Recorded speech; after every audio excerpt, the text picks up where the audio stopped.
कहाँ से शुरू करें, कैसे शुरू करें एंड कौन कौन से पॉइंटर्स को दिमाग में रखें अपनी प्रिपरेशन को स्टार्ट करने से पहले। आप अभी फाइनल ईयर के अंदर अपनी ग्रेजुएशन कर रहे हैं तो आप अपने फाइनल सेमेस्टर में होंगे, तो उस फाइनल सेमेस्टर के साथ मेरा सजेशन है, तो अब जब आप सिलेक्शन कर रहे हैं तो वो आप क्या सिलेक्शन करेंगे वो भी यहाँ पे बहुत ज्यादा क्रूशल है, क्योंकि कंप्यूटर बेस्ड एग्जामिनेशन जब होता है ना तो बहुत सारे बच्चे एग्जामिनेशन सेंटर में जाके कंफ्यूज हो जाते हैं। क्योंकि hello everyone, very warm welcome to today's general discussion. सभी का बहुत बहुत स्वागत। आज हम उन सभी बच्चों से बात करने वाले हैं जो CUET PG 2026 एग्जामिनेशन को टारगेट कर रहे हैं। तो ये बहुत ही ज्यादा पॉपुलर सा क्वेश्चन है जो आई एम श्योर सबके मन में आ रहा होगा कि भाई कहाँ से शुरू करें, कैसे शुरू करें एंड कौन कौन से पॉइंटर्स को दिमाग में रखें अपनी प्रिपरेशन को स्टार्ट करने से पहले। सो इन सभी क्वेश्चंस का आंसर लेके मैं हूं आपके साथ डिस्कशन में। My name is Puneet Kaur, जो इन सभी पॉइंटर्स को आज केटर करेगी।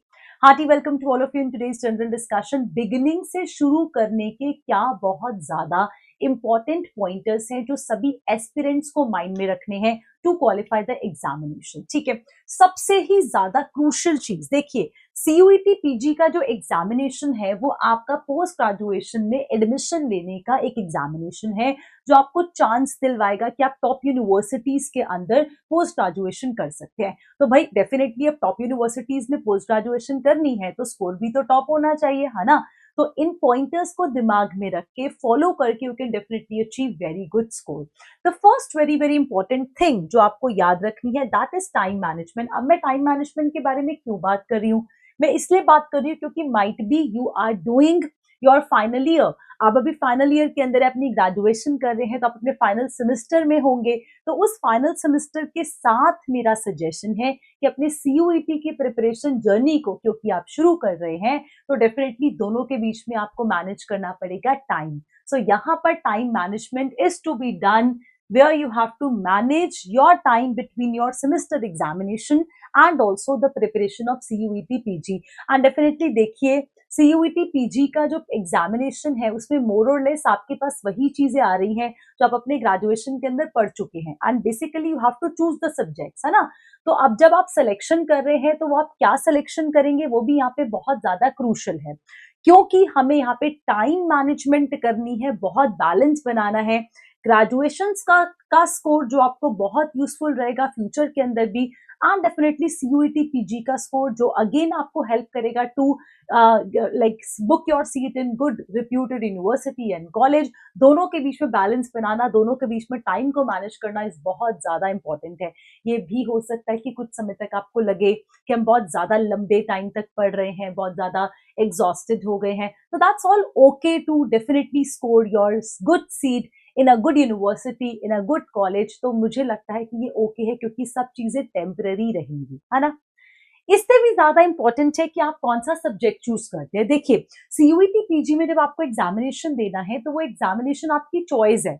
मेरा पर्सनल सजेशन ये है कि जो चीज आप ऑलरेडी पढ़ चुके हैं, जो चीज आप जिसके बारे में आप ऑलरेडी नॉलेज रखते हैं, जिस सब्जेक्ट के बारे में आप ऑलरेडी नॉलेज रखते हैं, पर्सनल एडवाइस है कि आप उसी सब्जेक्ट के अंदर अगर एग्जामिनेशन देंगे तो आपका बर्डन जो है वो बहुत ज्यादा हल्का हो जाएगा, बहुत कम मेहनत में आपका एग्जामिनेशन निकल सकता है।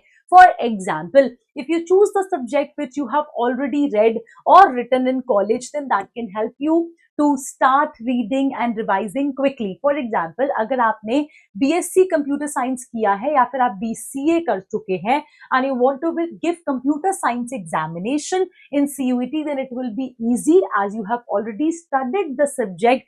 You have to just revise and practice the questions, है ना। So आपको बहुत ज्यादा एफर्ट नहीं करना पड़ेगा, बहुत ज्यादा मेहनत नहीं करनी पड़ेगी, क्योंकि आप उसी सब्जेक्ट के अंदर पेपर दे रहे हैं जो आप ग्रेजुएशन में पढ़ चुके हैं। ठीक है, तो यहाँ पे सब्जेक्ट का सिलेक्शन जो है वो बहुत ज्यादा क्रूशियल है। बहुत वाइसली सोच के आप चूज करें कि आपको कौन से सब्जेक्ट के अंदर पोस्ट ग्रेजुएशन करना है।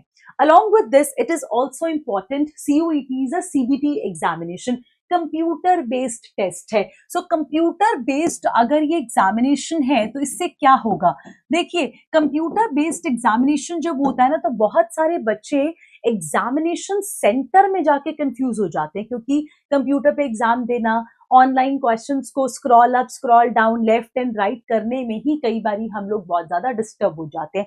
तो इस वजह से इट्स इंपॉर्टेंट कि आप लोग फ्रॉम डे वन, जब आप अपनी बिगिन कर रहे हैं अपनी जर्नी को, प्रिपरेशन जर्नी को, तो मेरा सजेशन है try to give online mock test, जो कि आपको फेमिलियरिटी दे, जो आपको ये बताएं कि अरे भाई एग्जामिनेशन में क्वेश्चन कैसा आ सकता है ना।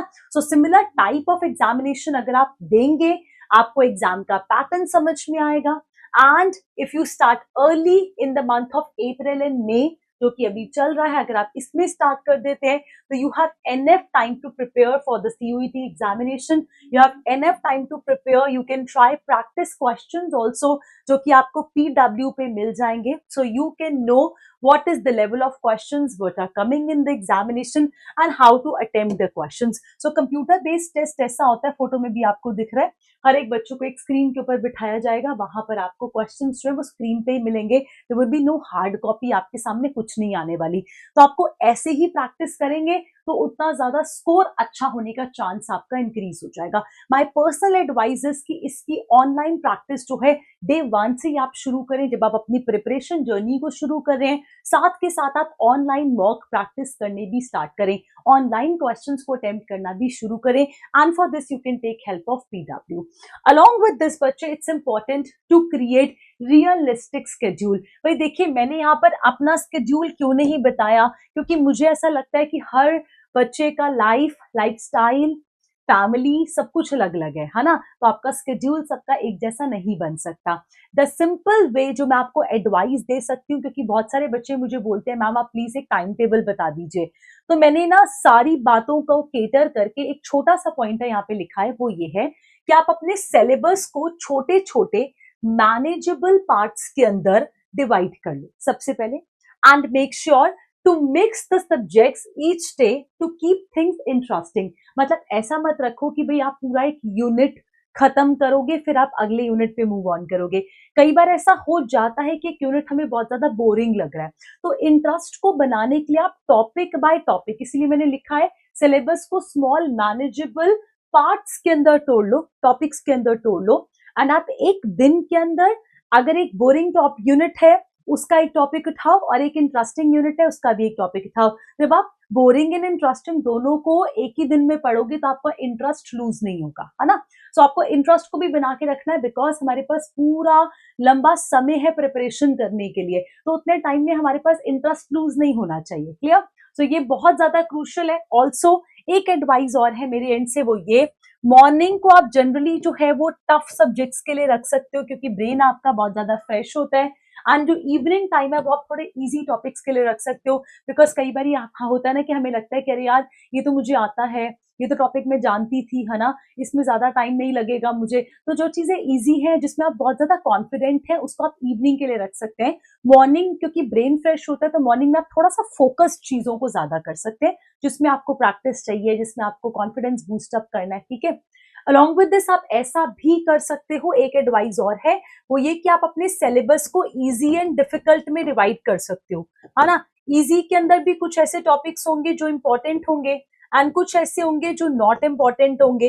Now how will you get to know कि इंपॉर्टेंट एंड नॉन इंपॉर्टेंट क्या है? This you can find out by checking the previous year questions, है ना। ओके, ऐसे डिफिकल्ट में भी कुछ टॉपिक्स होंगे जो इंपॉर्टेंट है एंड जो नॉट इंपॉर्टेंट है। सो मेरा एडवाइस ये है कि इंपॉर्टेंट टॉपिक, बेशक वो इजी है बेशक वो डिफिकल्ट है, इंपॉर्टेंट टॉपिक्स आपने जरूर करने हैं एंड उसको मॉर्निंग के टाइम में रखें जनरली, ताकि आप लोगों का फ्रेश ब्रेन जो है उसको बहुत अच्छे से गैदर करे, असेंबल करे अपने अंदर, एंड डेफिनेटली आप उसमें से बहुत सारे क्वेश्चंस को प्रैक्टिस करके अपने अगेन कॉन्फिडेंस को बूस्ट अप करो। ठीक है जी, स्केड्यूल आप अपने हिसाब से बना सकते हो, सिंपल कह रही हूँ, रियलिस्टिक बनाना जिसको फॉलो कर सको, ये नहीं कि आज बनाया एंड कल तो जी वो क्या कहीं खो गया, है ना। तो ऐसा बनाना जिसको आप फॉलो कर सको। आई एम नॉट सेइंग बहुत घंटे पढ़ो, I am not saying, I am saying simply ऐसा बनाओ जो प्रैक्टिकली आपके लिए पॉसिबल हो। आप भाई ऐसा भी मत बना लेना कि पढ़ ही नहीं रहे, ठीक है, कि मैम ने कहा था अपने हिसाब से रियलिस्टिक बना लो, तो हमारा तो रियलिस्टिक शेड्यूल यही है कि हम पढ़ ही नहीं सकते, ठीक है। तो ऐसा नहीं करना, एटलीस्ट इतना बना लेना कि कहीं ना कहीं आपकी पढ़ाई रहे, आपका इंटरेस्ट रहे, आप आउट ऑफ टच ना हो, एंड डेफिनेटली आपकी प्रिपरेशन भी अच्छे से होती है. ओके, चलिए, moving forward, you also have to focus on high yield topics. Now, how would you get to know what are high yield topics? For this, you have to check previous year questions. And if not, क्योंकि देखिए CUET PG का examination जो है वो बहुत ज्यादा पुराना तो है नहीं, तो बहुत सारे प्रीवियस ईयर क्वेश्चंस हमें यहाँ पे मिलने नहीं वाले. तो आप क्या कर सकते हो, डेफिनेटली इसके लिए आप हमसे जुड़ सकते हो, बिकॉज हम PW पे यूट्यूब सेशंस के अंदर प्लस पेड सेशंस के अंदर बहुत सारे क्वेश्चन प्रैक्टिस जो है वो करवाते रहते हैं, जिससे कि आपको पता लग जाएगा, क्योंकि हम लोग ऑलरेडी और भी एग्जामिनेशंस को देखते रहते हैं, तो वी ऑलरेडी न्यू कि भाई कौन से टॉपिक जो है वो हाई यील्डिंग है, मतलब कौन से टॉपिक इंपॉर्टेंट हैं, जिसमें से ज्यादा क्वेश्चंस पूछे जाने की प्रोबेबिलिटी बनती है. ठीक है, सो फोकस आप इनके ऊपर ज्यादा करें. You can definitely check previous year question. You should not skip previous year questions because PYQs basically tell you the type of questions, pattern of paper, repeated topics, important topics, तो वो सब कुछ आपको PYQ के analysis से ही पता लगेगा, right? इसके साथ साथ it's also important to review your mistake. ये बहुत बड़ी गलती है जो बच्चे गलती करने के बाद करते हैं. वो ये है, जब गलती हो गई ना तो हम उसको छोड़ देते हैं. हम सोचते हैं कि अरे यार गलत हो गया, कोई बात नहीं, ठीक है, 10 में से 7 तो ठीक हो गए ना, 3 गलत हो गए तो कोई बात नहीं. अरे भाई, अगर आपके 10 में से 7 क्वेश्चंस करेक्ट हुए हैं, तो जो 3 क्वेश्चंस में मिस्टेक हुई, 3 क्वेश्चंस जो इनकरेक्ट हुए, उनके ऊपर वर्क करना है. बिकॉज माइट बी पॉसिबल कि जो ये 3 क्वेश्चंस गलत हुए थे, नेक्स्ट टाइम आपके पेपर में इसी में से क्वेश्चन आ जाए, right? So you have to learn from your mistakes. अपनी गलतियों से सीखें. जहां जहां पर आप गलत हो रहे हैं उस टॉपिक को, इसका मतलब कहीं पे आप उस टॉपिक के अंदर अभी बहुत ज्यादा मास्टर नहीं हुए हैं, तो इसका मतलब आपको वहां पे लर्निंग का स्टेप इन्वॉल्व रखना पड़ेगा. You have to learn, you have to revise that topic again, then again practice the questions and see कि भाई कहाँ पे अभी भी हमारे में खामियां हैं. ठीक है जी. सो अगर आप प्रैक्टिस करेंगे किसी पर्पस से, आप अंडरस्टैंड करेंगे where you went wrong, so definitely this can help you कि आप नेक्स्ट टाइम जब क्वेश्चन को प्रैक्टिस करेंगे तो वो ठीक होगा.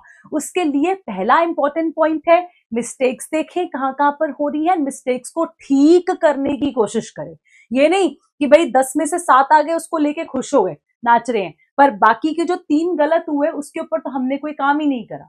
समझ रहे हो? जो 3 गलत हुए वो क्यों गलत हुए, इसके ऊपर वर्क करना है. एंड ऑल्सो इम्पोर्टेंटली कि भाई आपके पास MCQ क्वेश्चंस आएंगे, है ना, तो क्वेश्चन पेपर में आपको 4 ऑप्शंस आएंगे. जब आप क्वेश्चन को प्रैक्टिस भी करते हो ना, तो let's say option number 1, 2, 3 and 4, 1 is the correct answer, but अभी 2, 3 एंड 4 गलत क्यों है.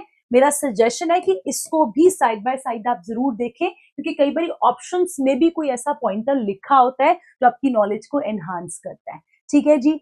इसके साथ साथ मैं एक एडवाइस और दूंगी, साथ के साथ आप लोग बनाते रहें शॉर्ट नोट्स.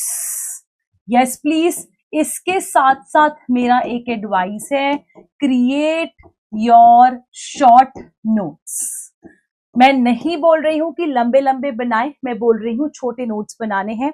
सो उसके लिए एंड डेफिनेटली आप अपने स्टडी टेबल के ऊपर जहाँ पे भी आप पढ़ते हैं वहां पे आप कुछ ऐसे स्टिकी पैड्स को भी यूज कर सकते हैं, जहाँ पे आप कुछ इंपॉर्टेंट फॉर्मूलाज, कुछ हाइलाइटिंग पॉइंटर्स लिख के पेस्ट कर सकते हैं, है ना. इसका बोर्ड भी आता है, वहां पे पेस्टिंग कर सकते हैं. तो कुछ ऐसी चीजें जो कि आपको मोटिवेट रखें, है ना, जो कि आपको इंस्पायर करे to go ahead, to move further, और सीखने की जो आपके अंदर जो है वो जज्बा को जगाए रखें. हाँ, ऐसी कुछ चीजें, शॉर्ट चीजें अपनी हैबिट्स के अंदर, अपनी डेली रूटीन के अंदर जरूर ऐड करो. ठीक है. Also do manifestation. रोज ये सोचो, रोज अपने मन में ये पॉजेस करो कि you will be learning something very good, you will be qualifying the examination, you will be going to a very good college and university. So जब आप मैनिफेस्टेशन करेंगे, थोड़ा अपनी बॉडी को पॉजिटिव एनर्जी देंगे तो पॉजिटिव होगा. ठीक है जी. So do keep these things in mind, and yes, at last I will say, take help from online resources. You can take help from PW. आप हमारे YouTube and PW के paid sessions को join कर सकते हो, which are definitely useful for conceptual clarity and for practice of questions. बहुत सारे बच्चे हमारे साथ ऑलरेडी जुड़ते हैं, so they very well know. जो नहीं जुड़ते हैं उनके लिए मैं ये बोलूंगी, if you want to start from scratch from the very beginning, then please to keep these pointers in your mind. It will really help you to qualify the examination and start your preparation journey right from today. Do not waste your time. अपना समय को व्यर्थ ना करें। एक एक minute आप believe कीजिए, जो ये टाइम आपको मिला है ना, ये बहुत क्रूशियल है। और अगर आपने इस समय को संभाल लिया ना, आप डेफिनेटली लेटर फ्यूचर में जाके आप इसको याद करेंगे कि अरे यार मैंने ये सीखा था, है ना। वो सीखा हुआ आपको काम आएगा। वो आप जब पढ़ाओगे या आप कहीं किसी भी करियर ऑप्शन के अंदर जाओगे तो वो सीखा हुआ आपको डेफिनेटली जो है वो काम आने वाला है। ठीक है, तो एक बार ही पढ़ लीजिए, बार बार पढ़ने की कोई जरूरत नहीं पड़ेगी। ठीक है, चलिए, I'll be meeting in next general discussion. Till then, do start your preparation journey right today, and I'll be meeting you in my live sessions. I am faculty of computer science, so जो लोग मेरे साथ connected हैं, जो लोग मेरे साथ पढ़ना चाहते हैं, they can go and check PW app. They can enroll in my courses and join for my YouTube sessions as well. Thank you so much. God bless you. Bye. Lots of love.